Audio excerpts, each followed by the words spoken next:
Hello everyone, Assalamu alaikum. Welcome back to my channel. Welcome back to another video. आज की video में आप लोगों के साथ मैं जर्नी शेयर करने वाली हूँ अपनी सी सेक्शन की, और आपको सारा बताऊंगी कि क्या ऐसे रीजन हुए जिनकी वजह से एकदम से जो है वो मेरा सी सेक्शन करना पड़ा डॉक्टर को। सो बेसिकली ये वीडियो आप जब देखेंगे इसके बाद आपको 1 से 2 वीडियोस और देखने को मिलेंगी। इस वीडियो में मैं आप लोगों के साथ अपने जो प्रॉब्लम्स मुझे हुए जिनकी वजह से मेरा सी सेक्शन अर्जेंट बेसिस पे करना पड़ा, वो प्रॉब्लम मैं आपसे शेयर करूंगी।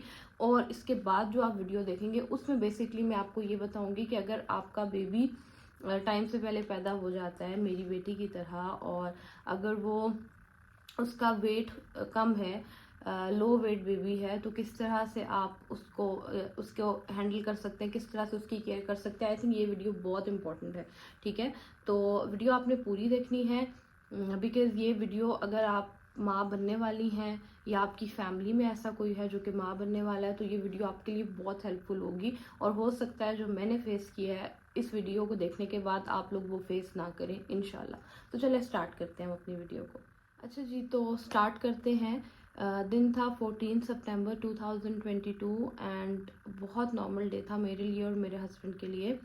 बहुत ज़्यादा नॉर्मल डे था। मैं अपने ऑफिस में थी और ऑफिस के बाद जो है मुझे जाना था अपना एक स्कैन करवाने के लिए जिसको कहते हैं डॉपलर स्कैन, ठीक है। अगर आप लोगों की प्रेगनेंसी है तो ऑब्वियसली आपको पता होगा कि प्रेगनेंसी में आप लोग 2 किस्म के स्कैन्स करवाते हैं। One is anomaly scan and other one is Doppler scan. Anomaly scan जो होता है वो आपके इनिशियल स्टेजेस में होता है, लाइक इन योर 16, 17 और 18th वीक, और जो डॉपलर स्कैन होता है वो आपके थोड़े मिड में आके होता है, या एंड में आप कह लो होता है after 28th week. Anomaly scan में आपकी बेसिकली एनोमली चेक की जाती है, और डॉपलर स्कैन जो है उसमें आपके बेबी को ब्लड सप्लाई कैसा है, आपका लाइकर कैसा है, वो सब चीज़ें चेक की जाती हैं, ठीक है। तो I was on my 34th week, 14 सितंबर वाले दिन I was on my 34th week, और मैं डॉक्टर के पास जाती थी हर 2 हफ्ते के बाद। तो मुझे डॉक्टर ने ये बोला था कि नेक्स्ट टाइम जब आप आओगे तो आपने अपना डॉपलर स्कैन करवा के आना है। तो मैंने जाना था डॉक्टर के पास फ्राइडे को, और आई थिंक ये जो सब मेरे साथ हुआ ये I am not sure Monday Tuesday कुछ इस तरह का दिन था। तो आई थॉट मैं अपना स्कैन करवा लेती हूँ ताकि फ्राइडे को रिपोर्ट्स में डॉक्टर को चेक करवा लूँ स्कैन की। अच्छा, जो मेरा विजिट हुआ था ना डॉक्टर के पास लास्ट फ्राइडे 14 सितंबर से जो पहले मेरा एक चेकअप था, उसमें एवरीथिंग वाज नॉर्मल। मेरा जो लाइकर है जिसको वाटर कहते हैं वो भी बिल्कुल ठीक था, और भी कोई कॉम्प्लिकेशंस नहीं थी।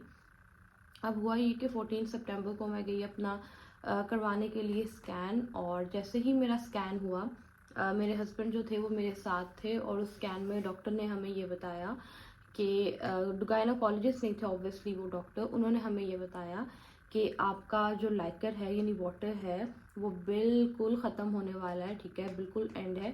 साथ में आपके बेबी को ब्लड सप्लाई नहीं है। ब्लड सप्लाई नहीं है मतलब अगर मैं नॉर्मल टर्म्स में बात करूँ तो आपके बेबी को फूड नहीं मिल रहा, एंड उसके साथ साथ आपका जो प्लासेंटा है वो भी बिल्कुल डेड हो चुका है। तो आप एज सुन एज पॉसिबल अपनी गायनोकोलॉजिस्ट को कंसल्ट करें।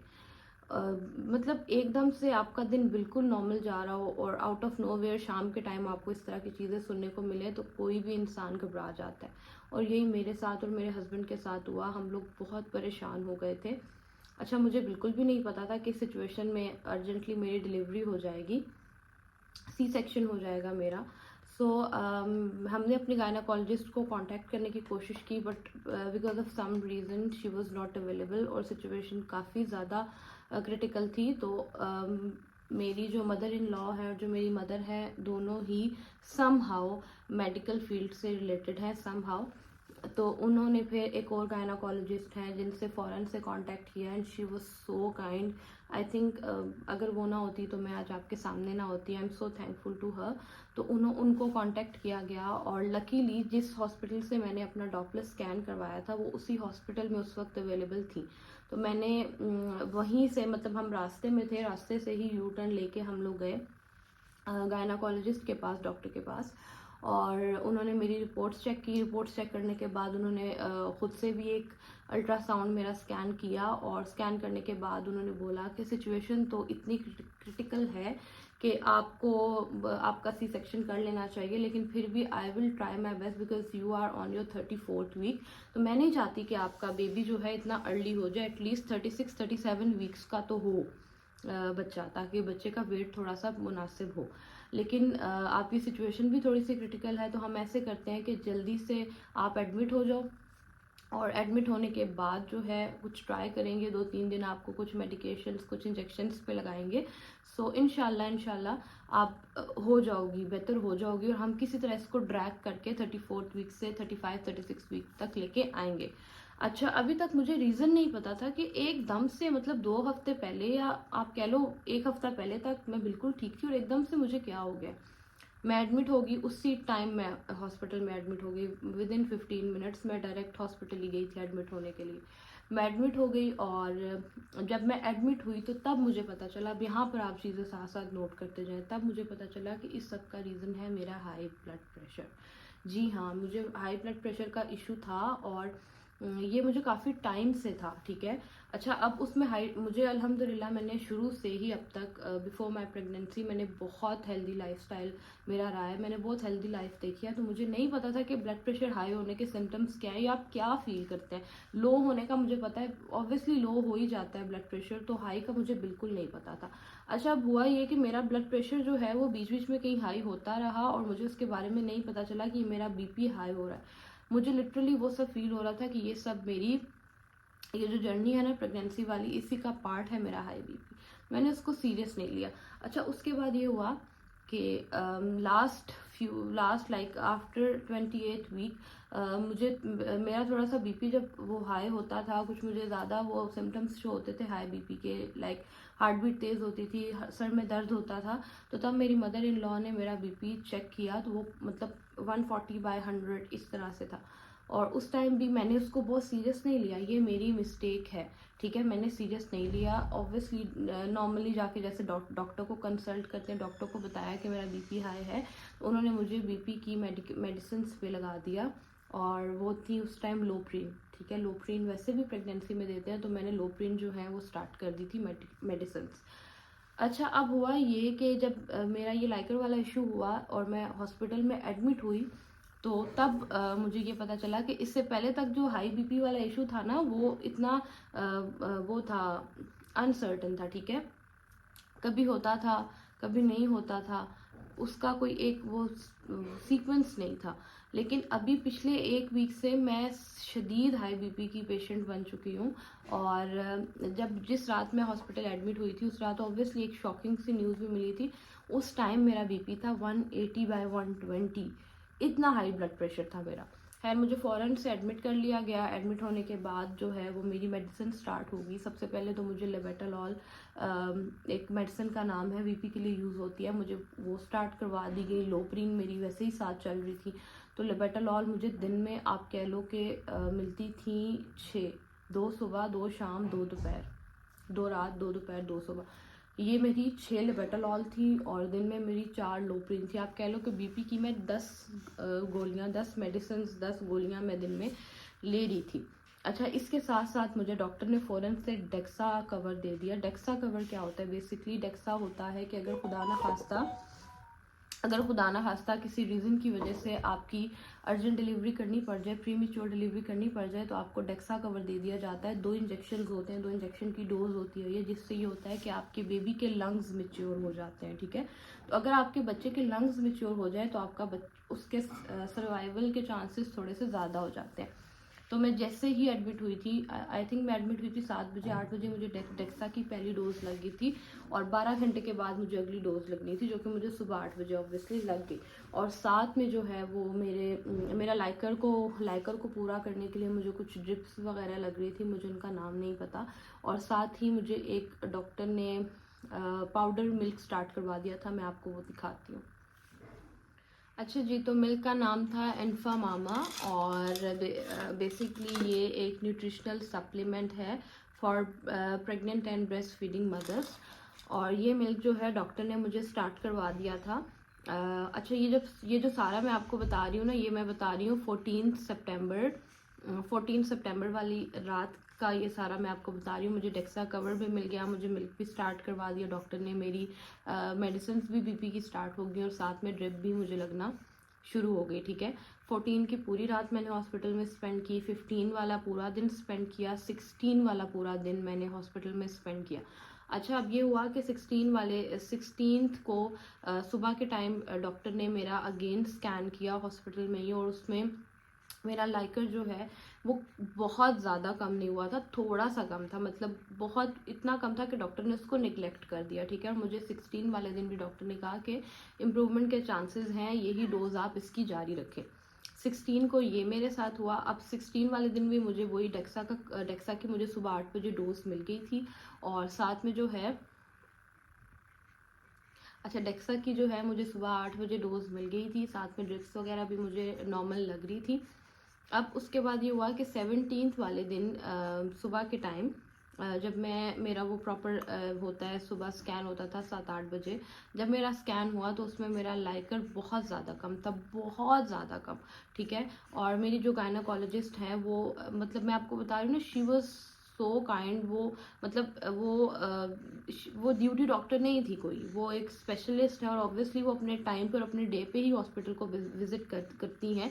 बट फॉर मी वो लिटरली डेली दिन में 2 बार हॉस्पिटल विजिट कर रही थी, और फ़ोन तो 5-7 बार वो करती थी, हम भी करते थे, वो भी करके पूछ रही थी। इतनी वो काइंड थी, और उनकी वजह से ही आज हम दोनों आपको इस तरह से इतने स्टेबल और इतने हेल्दी नज़र आ रहे हैं। खैर, 17th को जब मेरा स्कैन हुआ तो लाइकर बिल्कुल ख़त्म हो चुका था, लाइकर बिल्कुल बिल्कुल ख़त्म हो चुका था। क्या वीडियो बनाने देना मामा को। अच्छा, मेरा जो लाइकर है वो बिल्कुल ख़त्म हो चुका था, बिल्कुल एंड हो चुका था। तो तब भी उन्होंने एक चांस दिया। मैं एकदम से पैनिक हो गई थी, मैंने रोना स्टार्ट कर दिया था। वो तो सर्जरी का कह रही थी, लेकिन ऑन माय रिक्वेस्ट उन्होंने एक चांस दिया, और मुझे वो इंजेक्शन स्टार्ट हो गई जो कि आपकी स्किन में लगते हैं, ठीक है। मुझे उनका नेम नहीं पता, अगर मुझे मिला तो मैं उनको यहाँ पर कहीं पर वीडियो में मैंशन कर दूँगी। तो मुझे वो इंजेक्शन स्टार्ट हो गए जो कि स्किन में लगते हैं, ठीक है। स्किन में लगने वाले मेरे इंजेक्शन स्टार्ट हो गए, एंड वो बहुत पेनफुल एक्सपीरियंस था, ट्रस्ट मी। वो बहुत बहुत बुरे इंजेक्शंस हैं, वो बहुत पेन करते हैं आपको। उनकी वो जो सिरिंज होती है वही बड़ी डिफरेंट से होती है, पतली सी नीडल होती है, लेकिन आपकी स्किन में जब लगता है ना तो आपको पता लगता है कि कोई दर्द मिला है आपको। खैर, वो मेरी डोज स्टार्ट होगी 16 वाले दिन, ठीक है।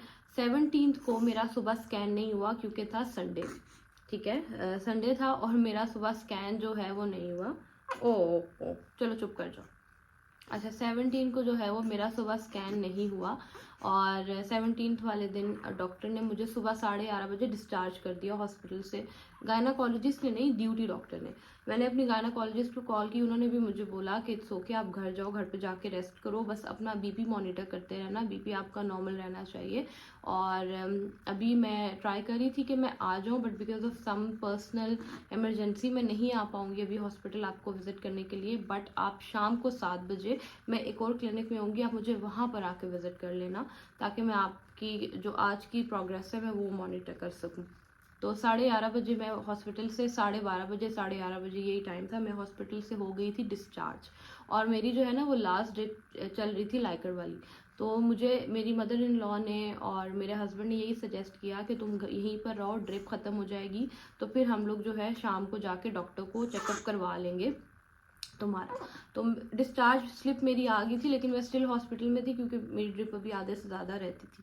खैर, मेरी ड्रिप ख़त्म हुई तकरीबन आप कह लो 4-4:30 बजे, और हम हॉस्पिटल में ही वेट किया। और उसके बाद शाम में जो है मैं गई हॉस्पिटल, और जैसे ही डॉक्टर ने मेरा स्कैन किया, विदिन 5 मिनट्स उन्होंने उनके जितने बाहर पेशेंट बैठे हुए थे उन्होंने सब अपॉइंटमेंट्स अपनी कैंसिल कर दी। जो हॉस्पिटल में आ रही हूँ, और 1 से 2 घंटे के अंदर हमने जो है वो आपका C-सेक्शन स्टार्ट करना है। अच्छा जी, तो उन्होंने बोला कि विदिन 1 और 2 आवर्स मैंने आपका ऑपरेशन स्टार्ट करना है, C-सेक्शन स्टार्ट करना है। आप पहुँचो, जो आपकी वो होनी है C-सेक्शन के लिए प्रेपरेशन होनी है, आप जाके स्टाफ से वो करवाओ। साथ में उन्होंने वाइट ब्लड सेल्स अरेंज करने को बोल दिया। और इस तरह से जो है शाम में आप कह लो कि 7 बजे मेरा एकदम से C-सेक्शन प्लान हो गया, जिस दिन मैंने डिस्चार्ज होना था, ठीक है। और जो मेरी एक्चुअल डिलीवरी डेट थी ना वो थी 1 नवंबर। और ये सब हो रहा था 17 सितंबर को। खैर हम लोग जिस क्लिनिक में मेरा, जिस हॉस्पिटल में मेरा होना था सी सेक्शन, हम लोग वहाँ पे आए। एक्चुअली मेरा सी सेक्शन जिस हॉस्पिटल में हुआ है यहाँ पर बिल्कुल भी प्लान नहीं था, क्योंकि as per my doctor baby को जो है वो नर्सरी की ज़रूरत पड़ सकती थी और इस हॉस्पिटल में नर्सरी अवेलेबल नहीं थी। तो हमारा प्लान यही था कि हम लोग जो है इस्लामाबाद में एक बहुत अच्छा हॉस्पिटल है वहाँ पर जाएंगे फॉर माई डिलीवरी, और उसी में नर्सरी भी है, तो ऑब्वियसली नर्सरी की भी हमें कोई टेंशन नहीं होगी। और अगर खुदा ना खास्ता बच्चे को NICU की ज़रूरत पड़ी तो हम लोग वहाँ पर उसको एडमिट करवा देंगे। लेकिन अनफॉर्चुनेटली सिचुएशन ये होगी थी कि 17 वाले दिन चेलम था, ठीक है, मुहर्रम के बाद जो चेलम होता है ना वो था। और इस्लामाबाद में सब ATMs, मतलब ATMs बंद थे, सिग्नल्स नहीं आ रहे थे, रोड्स ब्लॉक थी, तो उस वजह से हम लोग इस्लामाबाद हॉस्पिटल ट्रैवल नहीं कर सकते थे, जिसकी वजह से अर्जेंट बेसिस पे मुझे इसी क्लिनिक में आना पड़ा जहाँ पे मेरा सी सेक्शन हुआ है, इसी हॉस्पिटल में आना पड़ा जहाँ पे मेरा सी सेक्शन हुआ है। अब टेंशन ये थी कि अगर खुदा ना खास्ता हमें नर्सरी की ज़रूरत पड़ेगी तो फिर क्या होगा। तो फिर यही उसमें सोल्यूशन निकला कि इस हॉस्पिटल के नियरेस्ट एक और हॉस्पिटल है, हम उसी नर्सरी में जो है बच्चे को एडमिट करवा देंगे अगर हमें ज़रूरत पड़ी। बट डीप डाउन मैं बिल्कुल भी सेटिस्फाई नहीं हूँ उस नर्सरी से, बिकॉज मैंने बहुत डिज़ास्टर्स सुने हैं उनके, बहुत ज़्यादा डिज़ास्टर्स सुने हैं। ऐसे भी मैंने ब्लंडर सुने हैं कि बच्चे को कुछ नहीं होता, वो 10-12 दिन नर्सरी में रखते हैं और फिर 5 lakh 4 lakh, because as you know nursery का जो पर डे एक्सपेंस है वो काफ़ी ज़्यादा होता है, ठीक है, 10 to 15,000 पर डे जाता है। तो उस हॉस्पिटल में लिटरली मैंने ऐसे केसेस सुने हैं कि बच्चे को कुछ भी नहीं होता, 10-15 दिन हॉस्पिटल में रखते हैं और 4 लाख रुपए का, 5 लाख का बिल पेरेंट्स के हाथ में पकड़ा देते हैं। तो डीप डाउन मैं सेटिस्फाई नहीं थी नर्सरी से, लेकिन फिर भी ठीक है, बैकअप था, करना पड़ा। खैर हम लोग वापस आए हॉस्पिटल में, स्टाफ को बताया कि डॉक्टर ने बोला है, बेटा चुप हो जाएं, स्टाफ को बताया कि डॉक्टर ने बोला है कि अर्जेंट बेसिस पे हमने डिलीवरी करनी है, सी सेक्शन करना है, सारी प्रिपरेशन हुई, सब रेडी हुआ। और मैं बहुत परेशान थी, मुझे लिटरली अपनी टेंशन नहीं थी इतनी, और एकदम से ना सिचुएशन बहुत ज़्यादा हाइप्ड अप हो गई। वहाँ पे जो जिस हॉस्पिटल में मैं एडमिट थी वहाँ के जो डॉक्टर्स थे उन्होंने सरेंडर कर दिया, उन्होंने मेरी फैमिली को बोल दिया कि अभी इसका BP 180/120 अभी है, तो C section is not safe, हम किसी भी किस्म की रिस्पॉन्सिबिलिटी नहीं लेंगे अगर खुदा ना खास्ता बच्चे को या माँ को कुछ हुआ। और जो इसकी सिचुएशन है और जैसा इसका बेबी हमें लग रहा है, बेबी बहुत वीक होगा, तो अगर नर्सरी पे टाइमली बच्चा ना पहुंच सका तो कुछ भी हो सकता है। तो हम कोई भी रिस्पॉन्सिबिलिटी नहीं ले रहे, आप लोग OT यूज़ करना चाहते हैं आप कर लें, लेकिन आपकी अपनी रिस्पॉन्सिबिलिटी होगी। अब हमारे पास और कोई नहीं था, हल नहीं था, चेलम था उस दिन। तो मेरे हस्बैंड से उन लोगों ने मल्टीपल टाइम्स कितने ज़्यादा फॉर्म्स जो हैं वो साइन करवाए, और एक कॉन्सेंट ज़रूरी उनको उनके लिए इनफ नहीं था, उन्होंने फिर एक और कॉन्सेंट साइन करवाया मेरे पापा से और मेरे फादर इन लॉ से भी। तो 3 लोगों ने साइंस किए, रिस्पॉन्सिबिलिटी अपने सर पे ली, उसके बाद कहीं जाकर मेरा ऑपरेशन जो है वो स्टार्ट हुआ। बच्चे के लिए अलग उन्होंने साइन लिए, माँ के लिए अलग लिए, क्योंकि एक तो बेबी जो है मेरी वो एक तो प्रीमेच्योर थी, ऊपर से इसको IUGR था, यानी कि बच्चे की ग्रोथ कम थी, ठीक है। ये थी मेरा जो सी सेक्शन हुआ वो हुआ 34th वीक में था, लेकिन इसकी ग्रोथ 32 वीक के बाद हुई नहीं थी, 2 वीक इसकी ग्रोथ कम थी, रुक गई थी। खैर मैं बहुत परेशान थी, ये सब कुछ मुझे तो ऑब्वियसली नहीं बताया गया, लेकिन मुझे बस एक मेरा कंसर्न था कि मुझे जो होता है हो जाए, मेरा बच्चा बिल्कुल ठीक हो, सेफ हो, हेल्दी। और शुरू से ही जब से मुझे पता चला था कि ये आने वाली है, मैंने हमेशा से ना, वो एक होता है ना कि आपने एक जहन में रखा होता है, मुझे बहुत शौक था कि मेरा बच्चा हेल्दी हो, मेरा बच्चा जो है वो हेल्दी हो, मोटा हो, मतलब इट्स नॉट लाइक कि मैं खुश नहीं हूँ अल्लाह ताला के डिसीजन से, लेकिन एक शौक होता है कि मेरा बेबी बहुत हेल्दी हो, मोटा हो, और ऐसा दिखने में ऐसा हो, बाल ऐसे हो। तो मुझे बहुत इस चीज़ की भी परेशानी थी कि पता नहीं टाइम से पहले हो रही है तो ठीक होगी, क्या होगा इसको। खैर मुझे इस तरह सी सेक्शन के लिए अंदर ले गए और मेरा सी सेक्शन हो गया। 3 प्रिक्स मुझे हुए थे इंजेक्शन के, 3rd प्रिक में जाके जो है वो मेरी बॉडी सुन हुई थी और फिर मेरा सी सेक्शन जो है वो स्टार्ट हुआ। एंड आफ्टर लाइक 10 मिनट्स मेरी बेटी जो है वो आ गई थी, और उसके बाद फिर तकरीबन मुझे भी OT में मज़ीद 40 मिनट्स और लगे थे और मैं भी बाहर आ गई। अच्छा, पहले दिन की ये इस तरह से जो है ये इमरजेंसीज हुई थी जिनकी वजह से मेरा सी सेक्शन एकदम से हो गया। अब आते हैं मेरी बेटी के वेट की तरफ। तो मेरी बेटी का वेट था बर्थ के टाइम पे 1.5 kgs, ओनली 1.5 kgs। मतलब 2.5 kg का बच्चा, 2.5 kg ना एक थ्रेश होल्ड होता है जिसमें बेबी को नॉर्मल समझा जाता है। 2.5 से नीचे बच्चे जो होते हैं वो लो वेट बेबीज होते हैं, ठीक है। तो मेरी 1.5 थी, और कहाँ मैंने, वो एक होता है ना कि कहाँ मैंने सोचा था 3 kg होगी, 2.8 kg मिनिमम मेरे जहन में होता था कि 2.8 की तो होगी। लेकिन एक अल्लाह ताला की तरफ से आजमाइश थी। आई थिंक अल्लाह ताला इसी तरह आजमाता है कि आपने जो सोचा होता है, आपके दिल में जो ख्वाहिशें होती हैं उनको, उनके बरक्स आपको दिखाता है, उनके बिल्कुल डिफरेंट करके चीज़ों को आपको दिखाता है। यही अल्लाह ताला की आजमाइश है जो मुझ पे आनी थी। अच्छा, जब फर्स्ट टाइम मैं ट्राई करूँगी मैं यहाँ पर ना कोई पिक्चर वगैरह या कुछ अटैच करूँ। जब फर्स्ट टाइम इसको मैंने अपने हाथ में लिया था नेक्स्ट डे सी सेक्शन के बाद उठ के, मैं बहुत डर गई थी। बहुत छोटी थी, इतनी सी आप यकीन करें 1.5 kg की थी, और इतना मैं डर गई थी। मुझे था कि मैं इसको उठाऊंगी तो ये कहीं बिखर ना जाए, टूट ना जाए।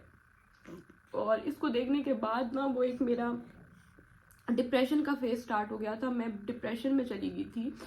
मुझे प्रॉपर साइकोलॉजिकल इश्यूज हो गए थे, बिकॉज अब वो मेरा कंसर्न ये नहीं था कि मेरा बच्चा हेल्दी लगे, मेरा कंसर्न ये था कि मेरा बच्चा ठीक हो जाए, मेरा बच्चा जिंदा रहे।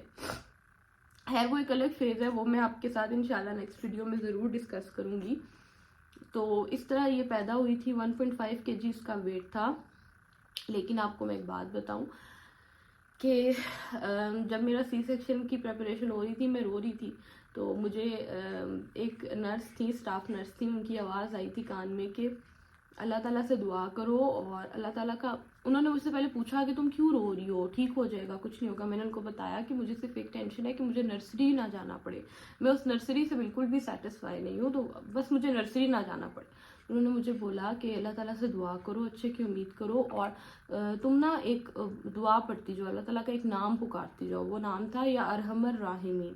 ये पढ़ती रहो, पढ़ती रहो, पढ़ती रहो, तुम देखना अल्लाह ताला कैसे करम करेंगे। लिटरली मैंने उनके बताने के बाद से, आई थिंक मैं जब तक होश में थी, जब तक मुझे याद है कि मैं होश में थी, मैं वजीफ़ा पढ़ती रही, अल्लाह का नाम बुलाती रही, यार हम राहिमीन, यार हम राहिमीन में पढ़ती रही। और आप यकीन करें मेरी बेटी 1.5 kg की थी, बहुत कम वेट है ये, इतनी सी थी। आप इसकी हालत मैं ट्राई करूँगी यहाँ पर कोई मैं पिक्चर या कुछ ऐड करूँ। लेकिन ये नर्सरी नहीं गई, इसको नर्सरी की ज़रूरत ही नहीं पड़ी, अल्हम्दुलिल्लाह अल्हम्दुलिल्लाह। और the very next day, C section के बाद नेक्स्ट डे शाम तक मैं हॉस्पिटल रही हूँ। शाम में डॉक्टर ने हमें डिस्चार्ज कर दिया।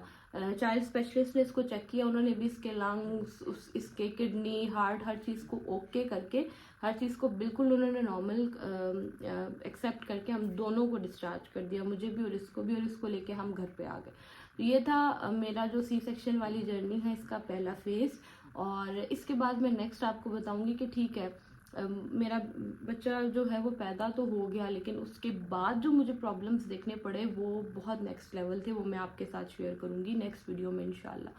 सो अभी इस वीडियो की जो समरी है वो यही है कि अगर आपका बीपी लो हो रहा है या आपको शुगर का प्रॉब्लम आ रहा है तो प्लीज़ निगलेक्ट ना करें, प्लीज़ निगलेक्ट ना करें मेरी तरह। इसको सीरियस लें, as soon as possible doctor से कंसल्ट करें। और भले ही आपको बीपी हाई नहीं होता, ठीक है, from the very first day of your pregnancy, जिस दिन आपको पता लग रहा है कि आप माँ बनने वाली हैं, उसी दिन से अपना बीपी ट्रेस करना स्टार्ट कर दें। स्टार्ट में दिन में एक बार आप बीपी चेक कर लें, more than enough. But from your second trimester, from your 4th month, make sure कि आपने दिन में मल्टीपल टाइम्स जो है वो बीपी को मॉनिटर करना है, चेक करना है। सो ये थी आज की वीडियो। आई होप आप लोग को कुछ ना कुछ इससे लेसन मिला होगा, कुछ ना कुछ सीखने को मिला होगा। नेक्स्ट वीडियो में आप लोगों से मज़ीद डिटेल्स शेयर करूँगी। टेक केयर गाइस, अल्लाह हाफिज़।